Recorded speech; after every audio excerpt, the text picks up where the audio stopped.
batwegeri nga kibakorosia ebiwansa nanda so mobwa bwa kirali tuko ebiwansa nga kibabichagete nandi nga ibabikire nansababu kekagarakira omuntu akorigia ebiwansa lakini sele tukulera romurigeria nimbe ngotumeka egeswahili mono ngosio mugeni one ekegusie maite bona angusie tali ebigusie maite nebikongwa ke kwa eresera manganande na inde ninkomanya sobo menke karo tali gutumeka ekegusie mono na onyage kunyarekana na ke sana turaitie gose ninchenda ire libaga mono gutumeka ekegusie gere tobe tokobate baria batali kuigwa ande yake geswahili gosama ngana aracha yegesongo asoko endekya nga byabere biwansa ase studio nimbato mugeni numurari o Douglas Mongera gusiko gwanche na bukundo kumwaka matari matoronge na singa kiyabene tude tukwane mugeni ntaite mweri baga tukwane lakini kurwa ase studio ya kabere oyo ko endekya nga chibiche na mariyo ngo goikirara senchire wenerte nigakuru kwanga Robin Siangwe kora muruke Mr Speaker gose yona tagukana ekegara yonsi na yaya karibu sana mugeni ase studio habari ya sai nashukuru sana karibu sasa nataka uangalie kamera ndio usalimie mtazamaji. Ukitoa salamu basi utuambie unaitwa nani na unatoka wapi kafikaje hapa. Nashukuru sana. Karibu. Ujambo mtazamaji popote ulipo, mie kwa majina naitwa Ani Mwanasarifu Ondari. Ni mwalimu kutoka shule ya msingi ya Kisikambas. Mie ni mwalimu malenga pia mwandishi. Nashukuru sana kwa kunikubalia kuja kwenye studio yenu. Asante sana mwalimu Ani. Umesikia kwamba amesema na amenena kwamba mambo mengi ambayo anashughulikia katika hii taaluma ya ualimu. Sasa mwalimu Ani, tuanze hivi. Ni nini ambacho kilikuchochea ukaamua kuwa mwalimu? Tuanze hapo. Nashukuru sana. Kilichonichochea kuwa mwalimu ni kupenda lugha ya Kiswahili. Na nikaona kuifanyia utafiti zaidi na kuichanganua zaidi lazima nichukue hii taaluma ya ualimu.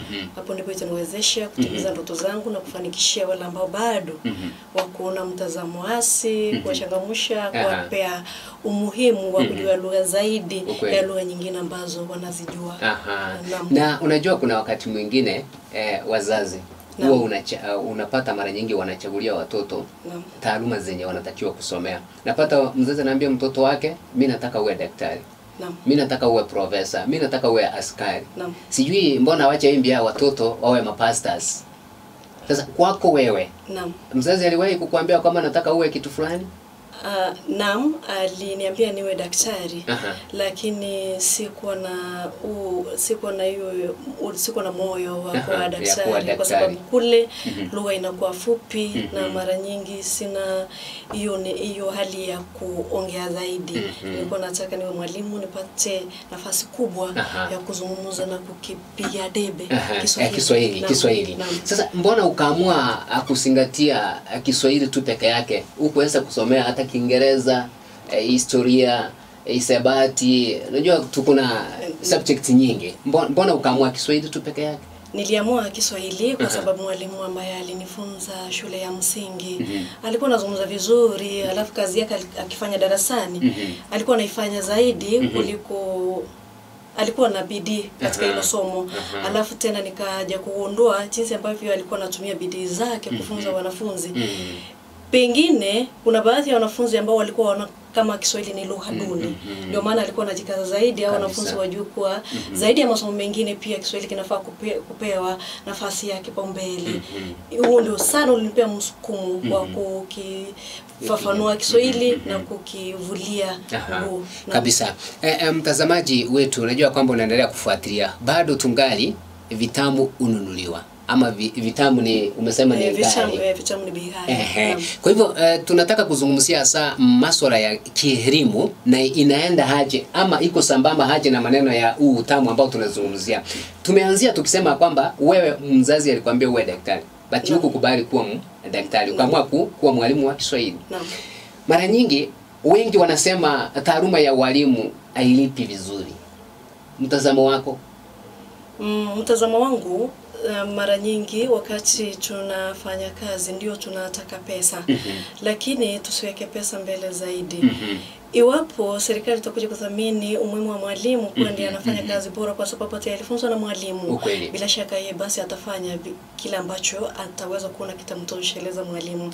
Tena zaidi ya hapo tukirudi maisha ya kisasa ama maisha ya ubinadamu jinsi ulivyo, hakuna pesa ambayo tunasema ni nyingi na pesa ni ndogo. Pesa ni pesa, kwa sababu hata nikipata nyingi mahitaji yatakuwa mengi, pia bado nihitaji pesa nyingi. Sasa kila ambacho tunakipata tunashukuru kwa sababu haba na hapa ujaza kibaba, kile kidogo pamoja na ile hali ukipata tena njia nyingine ya kupata pesa, bado utafurahia kazi ama taaluma ya ualimu. Naam. Hapo ndio. Sasa Mwalimu Ann, wakati mwingi wengi hawapendi Kiswahili. Naam. Wengi hata ingawa tunasema kwamba ni lugha ya taifa, lakini wengi hawapendi Kiswahili. Huwa changamoto inakuanga wapi? Kiswahili kinakataliwa kwa sababu watu wengi wanasema mtoto wake akienda shuleni kama hajajua Kiingereza, hayo sio masomo. Hiyo ndio inapea mtazamo hasi kwa wanafunzi. Sasa inawapea hali ngumu ya kufanya utafiti katika Kiswahili. Na hapo inatupea changamoto sisi kama walimu wa Kiswahili, kwa sababu mara nyingi tukisema mbele ya wanafunzi na kwa mwanafunzi yeye mwenyewe alikuwa mzazi anampa moyo kutoka nyumbani wanazungumza Kiingereza. Sasa tukienda mbele ya wanafunzi tukianza kuzungumza msamiati, inakuwa kushangaa. Ananishangaa. Alafu sasa ananiona hapo bado kama hauna mwelekeo, hata kwa kesifai, kwa sababu mzazi anazungumza Kiingereza, Kiingereza kinazungumzwa. Hivyo hiyo inapeana ugumu katika kufunza na kusoma Kiswahili. Lakini iwapo utajitolea muhanga na kusema Kiswahili ni somo ambalo linafaa kufanywa na ni lugha ya taifa, kwa sababu siku hizi hata tumepewa uhuru wa kuzungumza lugha ya Kiswahili panapo tunapoingia ofisi zozote zile, basi wanafunzi atachukua mkondo mwingine na kurumbata nyayo za mwalimu. Mtazamaji, bado tungali tunazungumzia Kiswahili sanifu. Kuna hii lugha huwa inaingia kwa Kiswahili. Nasema ni Kiswahili sanifu, sijui Kiswahili takatifu, mimi sifahamu. Huwa nyinyi mnafundisha nini hasa? Sisi ni walimu. Na walimu ni mwito ambao mtu anaitikia. Hatujali mengine hapa nje, lakini tunafaa kupea mwalimu, yani mwanafunzi, kile ambacho kiko sahihi. Kile ambacho kitampea alama, alafu kwenda mbele atimiza ndoto zake, na pia aende kitengo chake cha kikazi yeye mwenyewe anataka kukua kwenye taaluma ipi kwenye maisha yake. Darasani na popote ambapo tunazunguka kule shuleni, mwalimu wa Kiswahili anahakikisha mtu mmoja yote ambaye anamzunguka au mfanyikazi popote kule, kama ni mankuli, dereva, kule yule mwenye analinda lango, bali shuleni mwanafunzi na mwalimu wenzake. Ikiwa mwalimu huyu mwenzako hajazungumza lugha mufti, wewe mwalimu wa Kiswahili unamjibu kwa lugha mufti mpaka yeye mwenyewe ajue kweli hapa nimezungumza na jibu ambayo amenipa ni hili. Sasa iwapo atasukumwa na moyo wa kukuuliza ili swali langu nimeliweka kwenye lugha ambayo si sahihi, ningeliweka vipi? Utakuwa na uwezo kumwelekeza, alafu kesho yake akija kwako anaongea lugha mufti kabisa, na inakuwa vizuri. Sasa Mwalimu Anne, sasa Kiswahili huwa inasaidia nini? Kwa sababu umesema kujifundisha na kuongea Kiswahili inakusaidia. Wengine wanasema mimi nikijua English ama Kiingereza nitaweza enda mataifa mengine nifanye kazi. Sasa Kiswahili kitakusaidia aje? Kiswahili mara nyingi tunasema Kiswahili ulipa. Masomo ya Kenya hayanyimi mtu yeyote nafasi ya kusoma. Unaona watu wengi kutoka mataifa ya nje, rank tofauti wanachukua taaluma ya Kenya. Na ya masomo ya Kenya tuwezi kwenda shuleni tutenge wala wanafunzi tuseme nyinyi ni wao someni lugha yenu na sisi wote tusome na Kiswahili. Lakini hapo tunaweka pamoja. Sasa hapa tukiweka majukumu kama kwa huyu mtoto ambaye anatakana kujua Kiswahili, lazima tumwanzie Kiswahili kile rahisi ambacho sisi wenyewe tulikizungumza tukiwa kule nyumbani. Ni rahisi kilikuwa nyumbani, lakini hakikuwa mufti. Tunamwanzia kirahisi ambacho kitamwezesha ile hali ya kumletea kile mufti, kwa sababu kile mufti lazima unajua kitakuwa na sheria zake. Akija sasa pale iki rahisi kitamwezesha sasa kushika kile kingine. Zaidi hapo Kiswahili kitatusaidia kwa sababu huyu mwanafunzi lazima hatutaandamana yeye kwenda nyumbani kwao tumfanyie masomo ya ziada ya usiku. Hapo tutamwandikia vitabu vya hadithi fupi, sentence 4, sentence 5, ajue jinsi ambavyo Kiswahili kina mtiririko wake, kama ni hadithi, kama ni waandishi wa insha, kama ni mazungumzo mfululizo. Lazima tuwe na hivi vitabu vidogo vidogo ambavyo vimeandikwa na hadithi fupi, zitamwezesha pale. Zaidi hapo akishajua kule, tutamuingiza kwenye hizi nakala zote ambazo zimechapishwa kwa lugha ya Kiswahili, lakini zile ambazo zimepewa kipaumbele zinatumika katika taaluma ya elimu pekee yake. Sasa punde tutajua kuwa Kiswahili kina umuhimu wake. Before ama kabla tuende mbali sana, Mwalimu Ann, msukumo wewe kujua Kiswahili. Kuna mtu ambaye alikusukuma, ama ulisoma vitabu ukajua Kiswahili, ama kuna mmoja ambaye uliiga, ama kuna yote ambaye ulikuwa unaona ya kwamba huyu nataka kuwa kama yeye? Nashukuru. Unajua sasa kama kwa waimbaji kuna mtu ambaye ni wanasema kwa Kiingereza godfather. Si unaona? Sasa wewe kuna mmoja mwenye uliangalia, ama labda njia alikuwa anafanya ukasema kama lazima niwe kama fulani? Naam. Wapo ama yupo. Naam. Kwanza kabisa nashukuru mtangazaji. Mwalimu wangu wa shule ya msingi alikuwa anaitwa Bwana Sylvester Bichieka. Mara nyingi wakati, yani siku ya Jumatatu, kulikuwa na kipindi kwenye redio ya taifa. Kilikuwa kinaongozwa na Nguli Wala Piniwala. Sasa jinsi ambavyo Wala Piniwala kwanza alikuwa anapokea mapokezi ya simu. Yani mtu akipofia nambari zake zikisoma kule studio, unasikia hata sauti yake inabadilika, unasikia anasema I say nazungumza na nani kwenye line. Hizo sauti sasa nilikuwa naanza kuziiga, nikasema tu kama ni Kiingereza hii I say haitaendana nayo. Hapa lazima ni Kiswahili. Alafu sasa mwalimu wangu alikuwa anasisitiza hizo sauti sana. Kabisa. Alikuwa nasikia anatuuliza, umesikiza vile ustadhi Wala Piniwala amezungumza? Nataka sasa mwalimu akupe nafasi. Kupa nafasi kwenda mbele kuzungumza na wanafunzi. Kabisa. Anza kwa maneno ya ucheshi.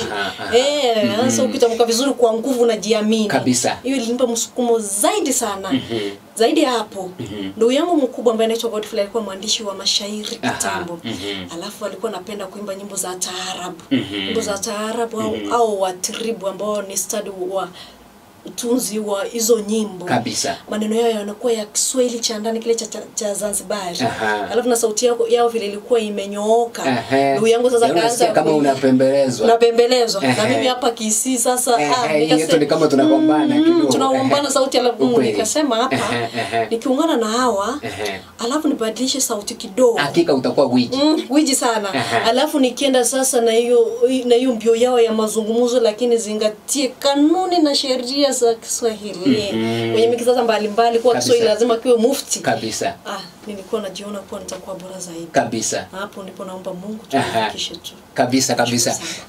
Umutegereria ngagetenga bado turasira tereria siture no nyitugukwana ekiruge keiga ni nchira yokoreta mangana igwekane bya because buna boni gantubwata abarimu abari aliye isiko ntubwate abayiburi babwata abana babo batagete gusaba nambare bari karanstisi ko bakuna gutwara umunguso yiga ne kerenge rikenga gahaki eruge na nchinga cyumwana ona atarenge kumanya na cyumwana ona atare kumanya mangana iga maite ekere kwa manyire ruga igesoeli ya nywereire ukwe onyo bija sana. Mwalimu Ann, kuna walimu wengi wanafundisha Kiswahili ama wengi huo wanatoroka kwa masomo nyingine?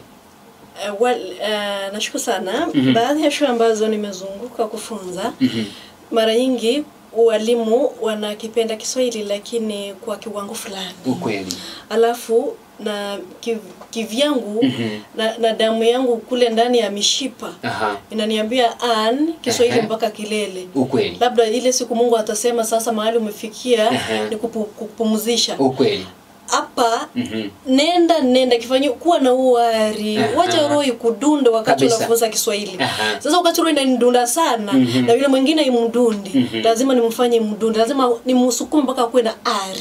Lazima nimuonyeshe hizo njia ambazo zitamfanya ajue Kiswahili bado kinadhaminiwa na kinapewa hadhi kwa viwango fulani. Kama ni uandishi nitamwambia Kiswahili hiki samani ukijua zaidi utafanya uandishi fulani.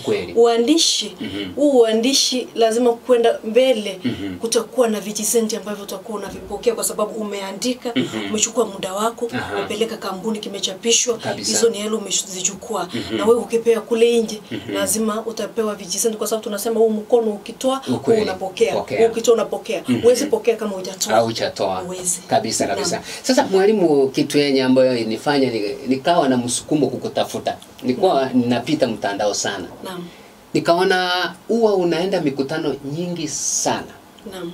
Na mara nyingi huwa unafuata wenye umewaita mawiji. Naam. Wamepopea kwenye hii hali ya Kiswahili. Sasa nikasema huyu mwalimu Ann ni kama ni mwalimu amejitolea na anataka kufahamu Kiswahili. Kwa sababu nikasema lazima nikutafute njia zote zile uweze kufika hapa studioni kwa televisheni yetu ya Amazing Voices. Tunachia sisi tunawafundisha watu maneno ya Ukristo, lakini zaidi tunatakiwa kuambia kwamba Ukristo sio hali ya kukaa tu, lazima uwe mtu ambaye unajitafutia kwa njia moja au nyingine. Sasa ni nini ambacho kinakusukuma mwalimu Ann? Unaenda mikutano yote, mpaka niliona umeenda Mombasa. Sio wengi wamefika kule. Nashukuru sana. Mara nyingi mtafutaji achoki. Akichoka ashapata. Na hicho hata akikipata ni kama baada ya kimtoshelezi, baada anazidi kutafuta. Ndio maana hapa nje unaona watu wanatafuta. Yaani kutafuta ni kupata. Mimi mwenyewe mara ya kwanza katika Kiswahili nilianza kuiga vile watu wanazungumza, kusoma habari, mikutano hii nilikuwa nasikiza vile nilikwambia hapa awali, kipindi cha wala pini wala, alafu yule mwalimu na yeye akaanza kumwiga wala pini wala, akatupea msukumo wa wala pini wala.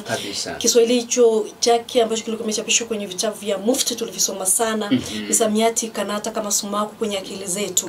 Sasa jinsi ambavyo mitandao ilikuja, na nikasema liwe liwalo, kujaribu ndiko kujua. Nitaandika mishoro mitatu.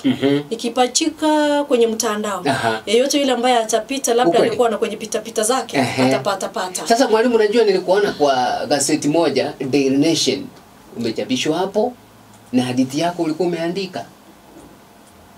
Nikafutiwa sana. Sasa iliwezekanaje?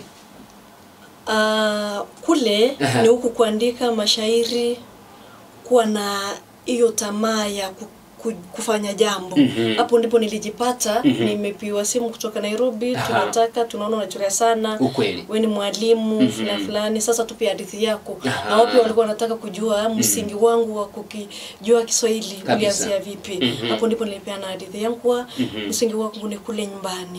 Na sijaenda mahali popote kukitafuta Kiswahili. Kiswahili kinatafuta kwenye nakala zote ambazo zimechapishwa kwenye lugha ya Mufti peke yake. Kinatafutwa kwenye utangazaji kutoka radio zote, television zote, ukifuatilia watu ambao wanasoma habari, unasikia jinsi ambavyo maneno yamepangwa kwa utaratibu, matamshi unapata pale. Alafu sasa na ukienda darasani, kwa sababu mtoto ambaye unamfunza baada hajakuwa na ile ari ya kusikiza habari ya kusoma nini, wewe mwalimu ndio unakuwa kielelezo kwake, unamuelekeza pole unaanzia chini mnakuja katikati, alafu sasa mnaanza kukwea mlima pole bado tunatazamia kufika kileleni. Asante sana mtazamaji, mimi sio mwalimu, ila tu ninadondoa maneno kidogo kutoka kwa mwalimu Ann, kwa sababu yeye ndio mwalimu, mimi ni mtangazaji. Kazi yangu hapa ni kutangazia watu. Sasa mwalimu, wewe ndiye uko na Kiswahili, wewe ndiye unafundisha hao wenye wako hapa nje, wenye wanatutazama at least wajue. Sasa kuna changamoto yote ambayo unapitia wakati unachukulia hii taaluma yako ya Kiswahili, labda kifedha ama labda wakati unafundisha watoto darasani? Changamoto hipi unapitia sana? Unaweza sema kwamba hii ukweli imenanikwaza? Nashukuru mtangazaji mwenzangu. Changamoto zipo kwa sababu chochote kile ambacho unakifanya lazima mkono uwe na changamoto, uwe na faida. Ukweli. Utazipata mazingira ambayo wanafunzi Kiswahili kwao ni maji na mafuta. Ukweli.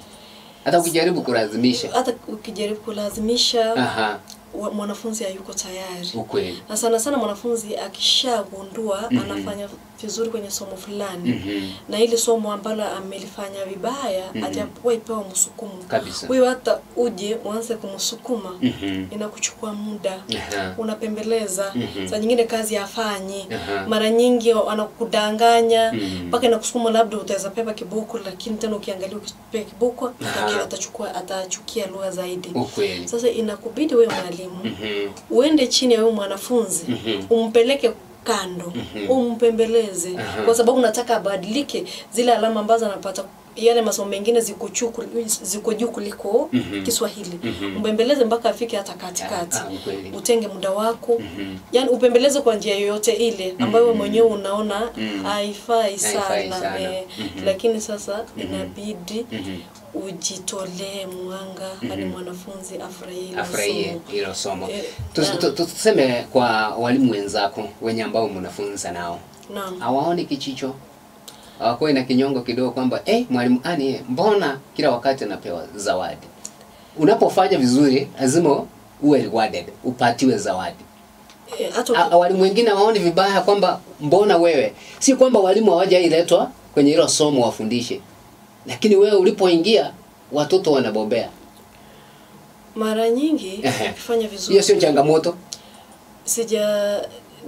Ni changamoto lakini wakati ikiwa walimu ni kwa sababu unajua walimu wa masomo mengine hawana haja lakini kama ni baadhi ya walimu wa Kiswahili Kiswahili kinapendwa kwa sababu misemo na methali yenye kukule inakutuliza roho hicho kiburi kinaenda chini kabisa kwa sababu huwa tunaambiwa tufanye kazi kiustaarabu kabisa utu kwa nidhamu sasa ukiwa nayo inaleta adabu kabisa alafu inakukanya hata kumcha Mungu sasa hata Kiswahili inakuambia kabisa aruzukuye ni Mungu peke yake binadamu ana idhini yoyote maruhusa nafasi ya kumhukumu mwenzake ni Mungu peke yake sasa hao wenye wanapenda Kiswahili hawata unakijiko kwa sababu wakijaribu kuona hivyo wanakumbuka methali yenye kwenye lugha alafu wanasema hapana hapa ndipo sasa tutajiingiza tuitwe ibilisi wa mtu ni mtu sasa hapa tuingie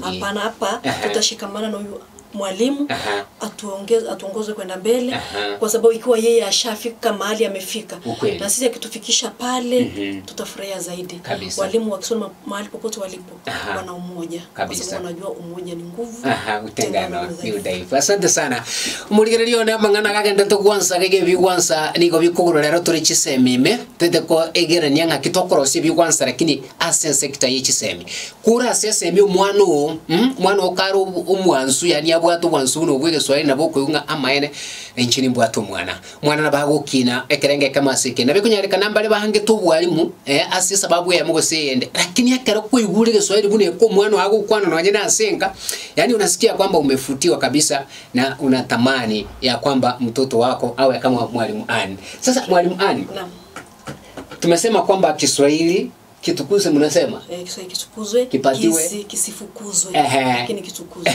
ukweli kabisa sasa wewe kama mwalimu Ann umeandika kitabu chochote nimeandika vitabu vingi vitabu nimeandika vingi sana vya ushairi kwa mfano nimeandika kitabu ambacho kinaitwa Kishia cha Ushairi unaweza toa tu ni kitabu ambacho kinaenda grade ya 7 ya 8 na ya 9 unajua yakija yapokee ukweli mtaala wa umilisi ulikuja mwalimu unatii na unajua walimu sisi tulifinyangwa na wafinyanzi study tukiambiwa penduka tunaenda tukiambiwa simama study na wima tunasimama mtaala ulikuja na sisi tukafuta akili ule mtaala ambao ulifutwa sasa tuko kwenye mtaala wa umilisi mtaala wa umilisi ulikuja ukasema wanafunzi lazima watasoma yani watasoma hicho kitengo cha ushairi na sisi wenye tulikuwa tunadhamini Kiswahili tukuna maneno mengi kwenye akili zetu kufikia mwanafunzi hayatatoka yote mengine yatatoka kwenye maandishi tukaamua tutoe hicho kitabu Kichele cha Ushairi nasema ni Kichele cha Ushairi maana yake Kichele inamaanisha kitu kidogo na mtaala wa umilisi unasema mwanafunzi apewe masomo kwa hatua sasa Kiswahili ambacho kimeandikwa hapa ni Kiswahili ambacho ni jepesi. Mwanafunzi wa mtaala wa umilisi atauelewa zaidi. Ukweli. Hata mwalimu akikishika mara moja aende darasani hata kama hajakifanyia mazoezi, maswali ambayo yako pale yatakuwa rahisi kwa mwanafunzi kuyajibu na mwalimu kumwelekeza vilivyo. Kabisa. Nashukuru. Sasa mwalimu, kwa hiki kitabu chako naona ni cha ushairi. Umesema grade 7, 8 and 9. Naam. Sasa wakati ulikuwa una nakili haya maneno yote. Naam. Changamoto kutoka kwa serikali, najua lazima waseme kwamba kitabu chako kimepita, kinatakiwa kutoka watu waende kujifundisha, kwa sababu nasikianga hii sijui hiki kitengo cha kuangalia kuthamini. Sasa wewe ulipita hapo, walikuambia nini? Ni mara ngapi waliangusha zako before wakuje kufikia kuandika hiki? Utanuiarati kidogo. Hiki kitabu kilitoka mbele ya vitabu vya serikali kwa sababu unajua mwalimu anaangalia mbele. Kitambo au wengine wajue mwalimu ashajua huu mtaala umilisi walisema ni hivi na hivi. Alafu hatujaona dalili yote ya hiki kitabu kutolewa.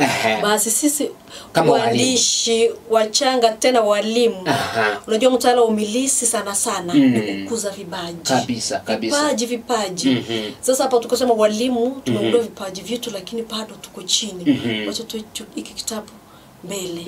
Kitabu kikatoka mbele kwa sababu vitabu vya serikali vimetoka mwaka huu. Kitabu kilitoka mbele. Kwa hivyo kitabu chako kimetoka mbele zaidi. Miaka mingapi hivi? Hiki kitabu tulikitoa mwaka wa 2023. Na tulikuwa waandishi wapatao 10 ambao tulijisanya pamoja. Tulishiriki kwenye mashindano ya waandishi kwenye mitandao. Tulikuwa tunashiriki na waandishi kutoka Tanzania. Sasa wale ambao walishikilia nambari ya kwanza mpaka nambari 10 ndio wenye tulitoa hiki kitabu. Tukasema yenyewe iwapo tutashiriki kwenye mashindano na mahali ambapo Kiswahili kilizaliwa, alafu hapa tukilikuja tukaanza kukiiga, mbona tusikitoe kitabu alafu kule nje tuonyeshe watu zaidi ya choka na ubao. Ukweli. Yale maandishi tunayafuta. Bado tuko na uwezo wa kuandika maandishi ambayo hayafutiki milele. Naam, tukakitoa hiki kitabu. Mkatoa hiki kitabu. Changamoto ni jinsi ya kufikiana na wale ambao tunaandika na wao. Mara nyingine tunaharakishwa leta kazi. Kufikia yule unapata simu imezima. Kwa ujui mwenzako ambaye utamtafuta. Bado uwe inachukua mswada sasa inarudisha nyuma. Hata ile tarehe ambayo tulikuwa tumewekewa ni tarehe ya makataa, tunaizidisha inaenda mbele. Alafu bado wale watu ambao tulikuwa tunataka wafikie kitabu tunawamaliza moyo, wanakata tamaa. Kabisa. Sasa kwa huu ushairi wenyu, walimu na wenye ambao wameandika, unaweza wataja kwa majina? Naam, na uwezo wa kutaja majina. Ukweli. Mwalimu ambaye kwanza alikuwa anashikilia kikundi sana ni mwalimu Nyakundi. Siku hizi anafunza shule moja kule Ugembo. Anajiita kwenye lakabu kwa sababu ukiandika ushairi lazima utakuwa na ile jina lako la lakabu. Ukweli. Unataka kujiita vipi kwenye ushairi wako? Baada ya anajiita Tembo mula nyama. Na tunajua tembo ndovu hali nyama na kula nyasi. Lakini kwa sababu ya uandishi wake lazima sasa atakula nyama. Hiki kitabu lazima kitampea vitu vitamu. Lazima vilete nyama. Amekula sukuma sana na hizo nyazi za rangi ya kijani kibichi. Jamani, acha ale nyama. Anajiita Tembo mula nyama. Mwingine anajiita Samsoni Matoke, anajiita mtoto wa mfalme. Alisema akijua Kiswahili zaidi ataketi na wafalme kule juu. Meza za kina wala pinwala ataziketi. Kule Pembe Tanzania atazuru. Ugaipuni ataenda kutangaza injili ya Kiswahili. Akasema siku moja nitaketi na wafalme. Akajiita mtoto wa mfalme. Mwingine anajiita Bi Julia Ngunu, ni mwandishi pia mwalimu shule fulani kule Kitale. Anajiita mtoto wa Ninga. Alisema zaidi ya uandishi wa ushairi hakuna kipaji cha kugani mashairi. Sauti yake itatoka kama ya Ninga. Lazima nyoka atatoka pangoni. Aje ashuhudie sauti ya Ninga imetoka kwenye pori lipi. Akajiita mtoto wa Ninga. Mwingine anajiita mwalimu Deno, yeye akajiita Malenga Deno. Anatoka kule sehemu ya Nyeri. Mwingine anajiita Bwana Henry Moindi, anajiita muganga wa mistari. Akasema uandishi wa ushairi ni mistari na pango kule Bishoro. Moro. Mimi sasa nitakuwa mganga. Nikiganga watu wenye wanasoma wataishi kwa matumaini. Kabisa. Ganga za mganga zinaacha mgonjwa kwa matumaini. Ukweli kabisa. Ndio basi, alafu mwingine hapa anajiita Rashid Azman. Yaka anajiita chozi la samaki. Na tunajua vizuri samaki wewe siona chozi lake. Lakini akasema katika maandishi ile chozi ambayo linakuwa kule baharini sasa nalileta kwenye nchi kavu. Lazima watu wana ile chozi, lazima wanafunzi wajue kuna chozi la samaki kwenye uandishi. Akajiita hivyo. Kuna mwingine anaitwa Maria Faustine, anajiita Faustine yepe hivyo. Alafu kuna mwingine Kezia Masharia, anatoka kule Nyeri, anajiita Malenga jicho pevu. Jicho lake linaona mbali. Zaidi ya vitabu vile ambavyo anavisoma na ile elimu ambayo anapewa, lazima jicho lake lione zaidi kwenye uandishi. Alafu utafiti wake ambao anafanya bado ni jicho pevu. Kuna mwalimu Orlando anapatikana kule sehemu za mashariki. Bado kuna huyu ambaye anazungumza hapa anaitwa Ani Mwanasarifu, lakabu yake anaitwa Mwananakshi Simba Jike. Simba Jike. Mwenyewe ndio tuko na yeye hapa studioni. Mara nyingi watu wanaamini simba naye nguruma kule msituni, yule simba ambaye kuna harufu shingoni. Yaani simba dume. Hata jike pia ananguruma. Kwanza yeye mawindo yake yanaanza alfajiri. Alafu jioni anakuja na mawindo ambayo yamejaza nyama. Nyama kule na uboho, mifupa ambayo inajaza nyama. Akajiita bado Mwananakshi. Kazi yake vile ambavyo anaviandika lazima avitie umaridadi. Enyewe msomaji akivisoma aseme huyu mwenye ameandika hapa kweli alifanya utafiti. Hakuenda akaokota Kiswahili uchora akaja kupachikia hapa alafu anatudanganya eti ni mwandishi. Hasha, mambo yake ameyafinyanga, ameyatia urembo na umaridadi. Natumai ya kwamba mtazamaji mahali popote ulipo, rangira neke gusi yake ndara bakwanira abamitu nimanye tenga obwanso bona bwansa isiko gani onoja manda banga bako ndebenga gaki wisha ngebe ndebe kwa toletereta mapema tunya kubimanya tunya kuigo bwanso borora, lakini nakwambia kwamba ndio tumeanza. Wanasema Waswahili, ukoko unafanya nini? Unaalika sasa hiyo uko kuna alika maua. Sasa uno rumuchaka no murigerio natoka tokona kupurute agatunya kupurpe bintu bwanso wake na inde ko tebyanga zaidi ya ayuni matenga mubwata abana baino abwase chinkande yake bayigwete ngango bwanso bwiga banyarire kwegera na barabwege nteke mu biro bitatu asa mangana yige Swahili ne chinchira chokorosi biwansa asubugima bwabo, lakini aya onsi nigagochekere bweto metaye bwiga. Sasa mwalimu Ani, umesema kwamba umetoa kitabu. Kitabu ndo hichi. Kiko soko? Vitabu viko soko. Na mara nyingi yani wengine wataniuyaradhi kwa sababu nimekuja ya maeneo hivi karibuni. Lakini wengine ambapo nimetoka kitabu kinafanywa shuleni. Vitabu vimechukuliwa za hivi, vingine viko Kericho, vitabu viko Mombasa, vinasoma sehemu zote. Hivyo kama iwapo kuna mwenye yetu ambaye atahitaji vitabu, niko kwa ajili yake. Tuko hapo kusaidia wanafunzi sana. Kabla ya kitabu kunisaidia mimi, nihakikishe kitabu kinamfaidi mwanafunzi vipi. Atakuja kuniiga, atakuja kufanya bidii jinsi ambavyo nafanya. Hata lala usiku kama kwa sababu ya kufanya utafiti, kwa sababu Kiswahili kila siku kinakuwa. Kila siku msamiati ni mpya. Itabidi huyu mwenye anaandika, anafanya utafiti. Huwezi kaa hivi mbumbumbu usubiri Kiswahili kije na msamiati yake. Lazima uliza, fanya utafiti. Enda na wakati. Uliza wajuao. Sasa ukiuliza hao wajuao, ukienda ukikizungumza una uhakika sana. Nilifanya utafiti, nikaenda na wakati, msamiati huko nipita, niende kuzungumza nipate wengine walifuzungumza zaidi, hata nikienda kuleta mvuto kwa wanafunzi wasema mwalimu huyu anazungumza mambo ambayo yamepitwa na wakati. Hapana, nilienda na wakati. Alafu nikakimbiza hao mawiji wangu. Wakaniambia sasa ukienda kuzungumza hivi, ambie mwanafunzi hivi na hivi. Hata mahali ambapo anaenda sherehe ya kuzaliwa, sherehe ya harusi, akiambia mwanafunzi yote ambaye anajua kutoa hotuba kwa lugha mufti ni nani, akiinua mkono, iwapo kuna wageni ambao wataheshimu, ambao watamzawidi, mwanafunzi lazima atakuwa kile chanda chema ambacho kitavishwa pete. Mcheza kwao lazima atatuzwa, lazima atapewa kipato, hata mzazi atafurahia. Ndio umesema vile vitamu ni bei ghali. Lazima ufanye utafiti, lazima usome kwa bidii, lazima uige wale ambao wanafanya mambo kiuhakika na kiusahihi, kifasaha. Kabisa. Mtazamaji, najua kwamba bado tungali tunaendelea kuzungumza vitamu ni gari. Lazima utafute. Lazima uwe mtu ambaye unajitolea kuweza kupata yote. Sio kwamba ulale tu usubiri ya kwamba itakuja ama itakufuata mahali popote ulipo. Lazima ufanye bidii. Vile mwalimu Anne amesema, amejisukuma, akasoma kitabu, akatafuta mawiji, akafahamu, alipojua sasa amefikia kiwango kinahitaji, ameandika, amenakiri kitabu. Na maanisha ya kwamba si kwamba alilala, alichituma kuhakikisha kwamba amefaulu katika maisha. Mwalimu, sasa tuingie sehemu nyingine. Umesema kwamba kitabu kiko sokoni, mwenye ambaye anataka atawapata watu. Kwa sababu umesema wewe ni mwalimu wa campus, Kisii campus. Hapa watawapata watu. Kwa sababu kuna wengine ambao wanatamani wanunulie watoto wao waige ama wazungumze Kiswahili kama chako. Ninavyo vitabu. Labda nambari utapeana tu tukimaliza.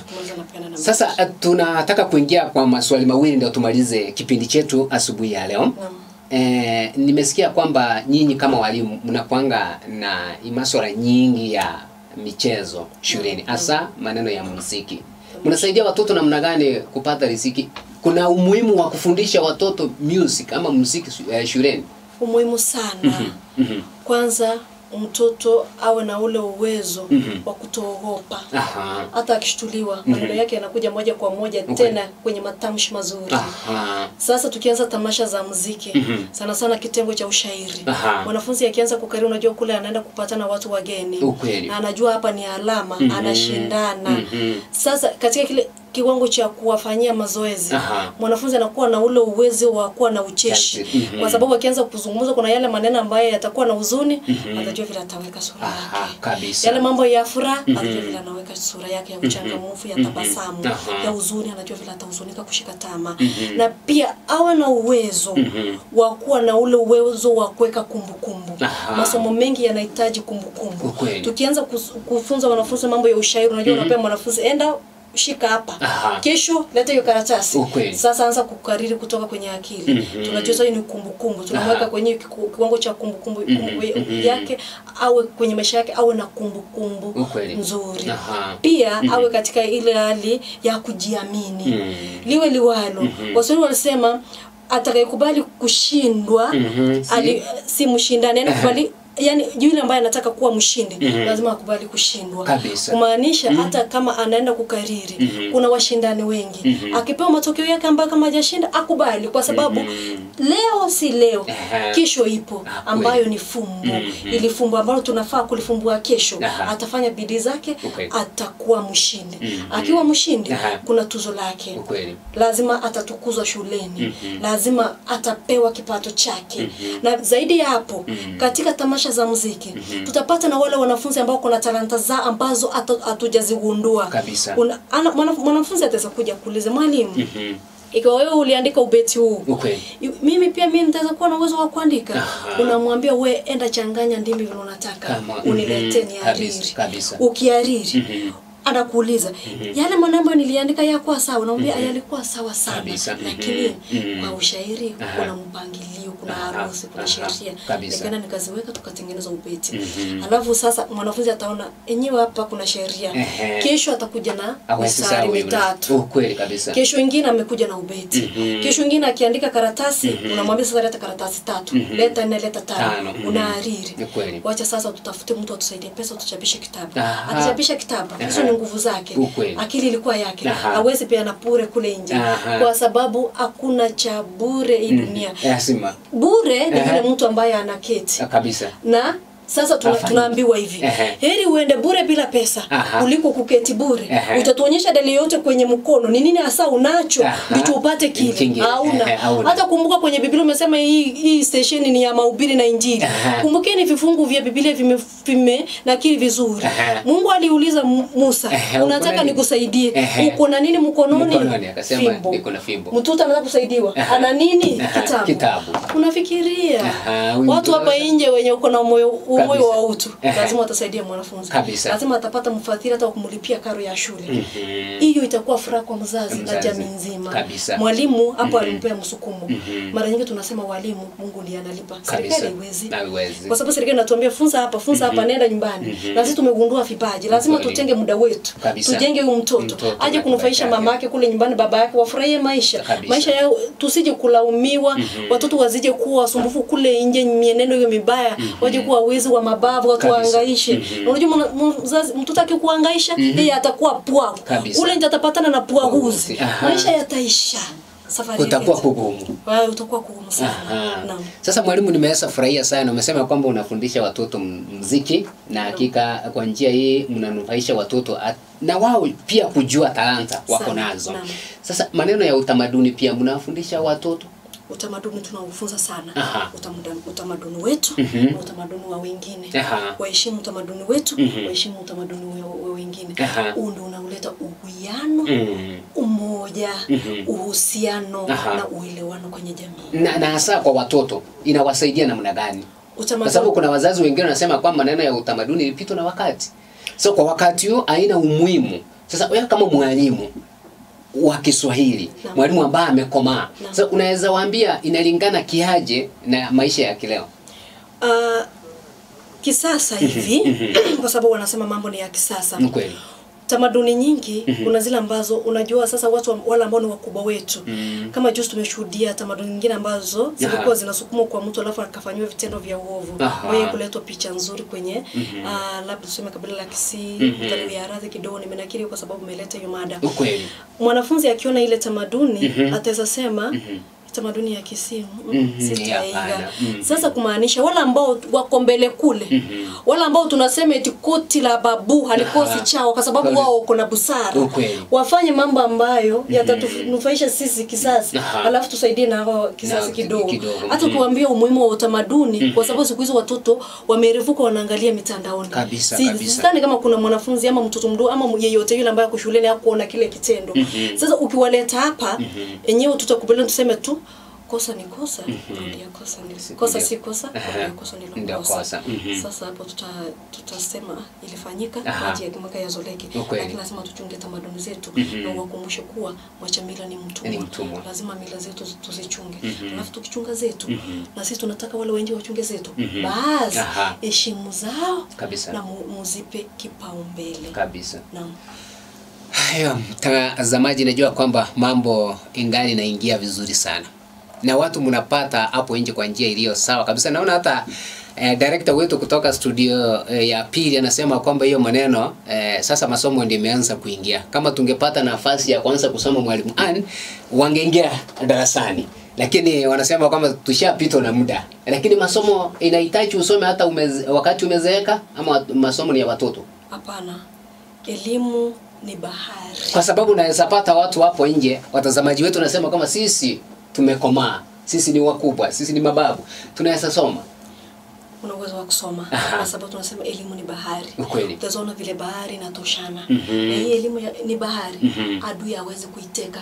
Hata sasa hatuna uwezo wa kwenda kumeza maji yote kule bahari ya Hindi. Yale maji ni mengi. Sasa elimu inatoshana kule. Mtu unasoma leo, unasoma kesho. Kwa sababu wanasema hata wajinga uzeeka. Kumaanisha lazima vitabu vipekwe. Si lazima masomo ya darasani. Hata jinsi ambavyo unawajibika kule nyumbani, unaleta uhusiano kati na watu wako, hata kusuluhisha migogoro. Ndio siku hizo kusuluhisha migogoro imekuwa jambo ambalo linaleta hofu. Mgogoro siku hizo kutatua mgogoro watu wamechukua maisha. Sasa lakini ukisoma zaidi ujue haya mambo ambayo yameandikwa kwenye vitabu, misamiati ikukanye, misemo ikukanye. Hapa utajali maisha ya ndugu yako na dada yako kule kwenye jamii kabisa. Kisha na baadaye watu sasa watakuwa na umoja. Kwenye migogoro utaitwa mtangazaji Matoronge, ukuja wewe tulikusikia mahali ukisuluhisha kesi.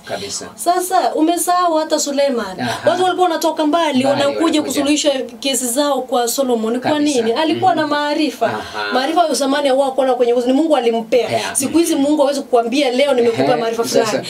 Utakuja kuyagundua uyatafuta kwa kusoma. Ukiwa na uwezo wa kufanyia ayo ambayo umeyapata uwezo ndio utajua kumbe vile nilifanya bidii kule Mungu alijibu ombi langu. Sasa hayo ndio yanafanyika kulingana na elimu. Hakuna mwisho wa elimu. Asante sana mwalimu. Sasa kabla tutimishe program yetu ama kipindi chetu siku ya leo, ningependa kuuliza. Sasa watoto wanasoma kwa nini? Masomo yako na umuhimu gani? Kwa sababu nimeona mzazi huko nje anasema kwamba hakuna haja mtoto asome. Na sasa mchukua kosi yoyote. Sisi tunaona kuna ufundi wa mikono na vitu zingine. kulingana vile umeona mtoto wako taaluma yenye yako nayo. Sasa wewe unazingatia au unaweza waambia nini kuhusu masomo? Masomo ni ya muhimu ama sio ya muhimu? Masomo ni muhimu.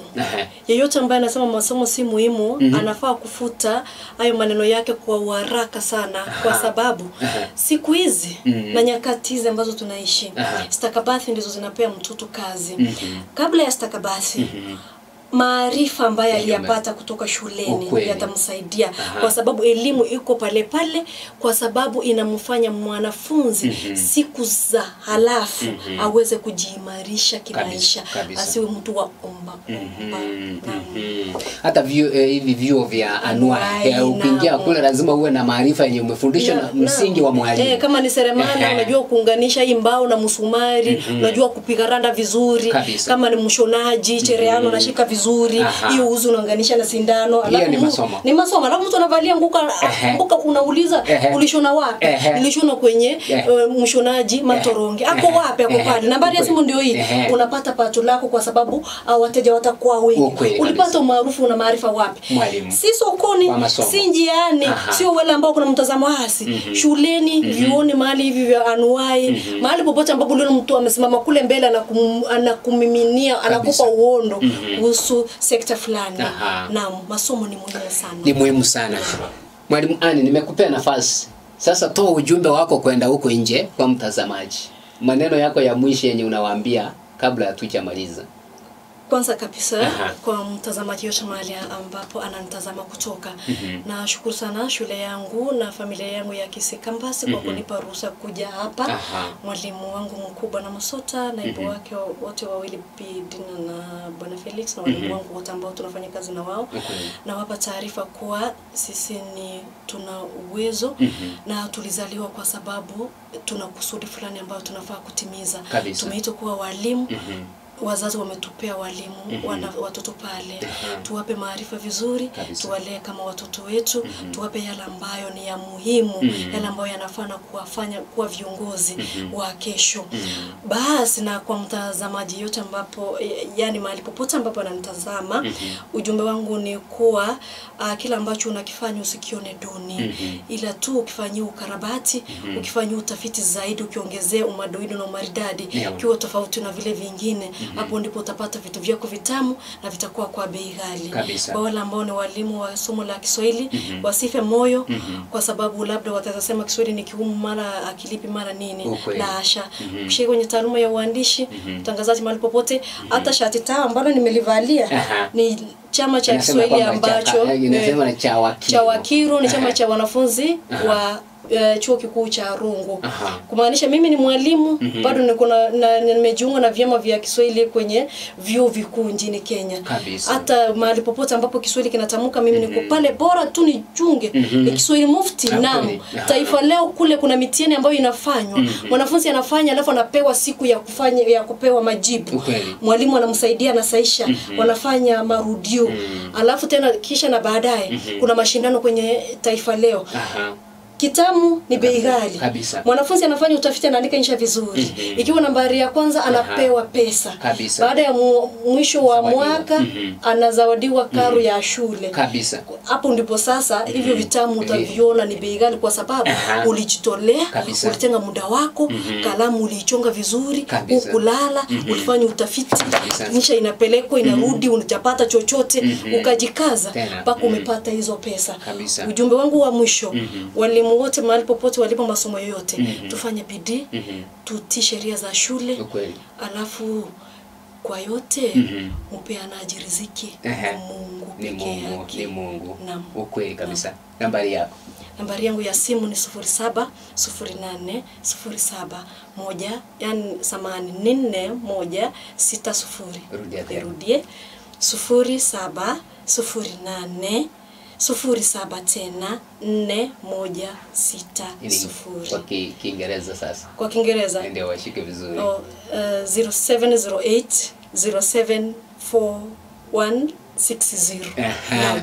Unajua ni mwalimu Anne, sasa Kiswahili imeingia, Kiswahili ndio inatembea iko kwa damu kwa njia kama hii. Sasa tumesema kwamba msikilizaji wetu, hapo ndio tunafika mwisho mwa kipindi chetu siku ya leo. Lakini kabla tuende mwalimu, najua kwamba kuna marafiki zako wenye wanakutazama huko nje. Naam. Usipowasalimia kutakuwa kubaya kule nje. Unasema ukafika kwa television na huko tusalimia. Hebu watachi wawili watatu ndio tumalize. Namsalimia mwalimu Birudia Nyangaresi, ni mwalimu wa shule ya wasichana Itirio, tunaita shule za bweni na za wasichana. Wakiwa pamoja tunasema ni shule ya mseto. Alafu pia na wasalimu walimu wote, hata kama nimewaacha shuleni nili niwasalimie. Unajua ukisikia mwalimu wasalimu wao anahisi vizuri, atatia bidii sana hapa. Wasalimu walimu wa Kiswahili wote pale, mwalimu Soro, mwalimu Goi, Bi Delphine pale tunashirikiana na wao. Pia walimu wangu mkubwa na Msoto na kusalimu sana. Na wasaidizi wako wote, walimu waandamizi Daktari Malaki, Pamela, na walimu wazazi wangu Paulo Ndari kule Nyamira, Milika Kemto, nawapenda sana, mlinilea vizuri. Malezi ambayo mlinipa yamenipa motisha ya kusaidia wananchi hapa nje na watoto wa jamii zote, pia wale ambao wamenitazama nimewasalimia sana na niwatakia kila laheri kwa yote ambayo mnayafanya, na Mungu awanihifadhie sana. Amina, amina. Najua kwamba mtazamaji wetu umeweza siku ya leo kufanikiwa ama kubarikiwa sana na kipindi chenye ambao tumekuwa nacho, na tulikuwa na mwalimu Ann. Ulisema mwana? Naitwa Ann Mwana Sarifu Ondari. Ndiye tulikuwa na yeye hapa studio ni siku ya leo. Tumejifundisha mengi. Kuna mengine yamebaki. Wakati mwingine tukipata nafasi pia tutaendelea. Na umesikia amesema kwamba ni mzaliwa wa Nyamira. Unajua wanasema Nyamira hakuna maendeleo, lakini kuna maendeleo ya Kiswahili. Kuna maendeleo ya Kiswahili. Kuna watu wamesoma. Sasa tumeeleza. Si tuli Maraga anatoka wapi? Maraga anatoka Nyamira. Matiang'i anatoka wapi? Nyamira. Ani anatoka Nyamira. Nyamira. So kwa hivyo inamaanisha kwamba kama hakuna maendeleo, hakuna watu wenye wamesoma. Wamesoma isipokuwa sasa viongozi ndio wanatuleta down. Ama namna gani mwalimu? So kufikia hapo ndo tunafika mwisho hadi wakati mwingine. Ni mtangazaji wako Douglas Mongera. Studio ya pili anaitwa Robin Siangwe. Ukipenda muite Yona. Hadi wakati mwingine tunasema kwa heri. Naam. St. Alois Masimba Parish inseyobotere bwafata Robert Onyonga. St. Alois Masimba Parish inseyobotere bwafata Robert Onyonga. Niko baba ariganeirie amabaga akubwati